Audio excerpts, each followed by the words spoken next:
हे मोर गुणीज्ञानी पंडित मंडली आज समस्त शत्रुवर्ग भाई भौणी मान निकट में अधम अकिंचन रविनारायण कोटि कोटि विनम्र प्रणाम।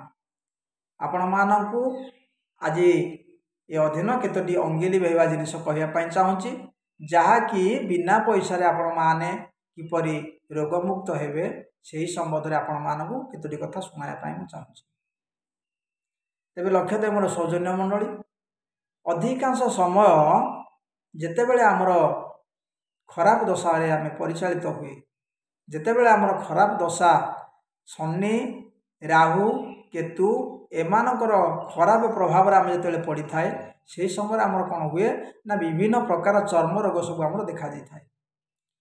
से चर्म रोग मान आम शरीर में चम उकुणी गोटे अति विपज्जनक जिनिस से देखा दे थाए। तेणु ये चर्म रोग को भल करने चम उकुणी को सफा करने आपण मैंने गोटे सहज उपचार चिंता करूँ।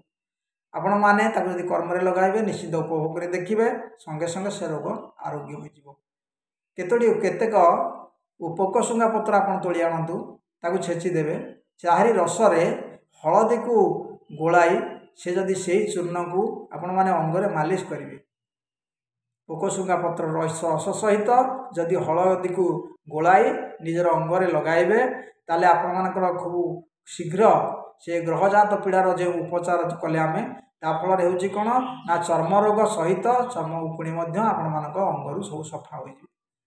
तेबे मु आपण मानकु ये अंगेली बेबा जिनसटी कहली आपण माने ताकू कर्म लगाई निजे देखंतु निजर उपकार हेबा संगे संगे आमर टिकी टिकी पिलामानक ठारू वयोज्येष्ठ पर्यंत समस्तंकर उपकार साधित हेबो।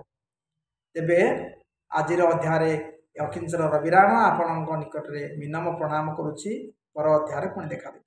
नमस्कार।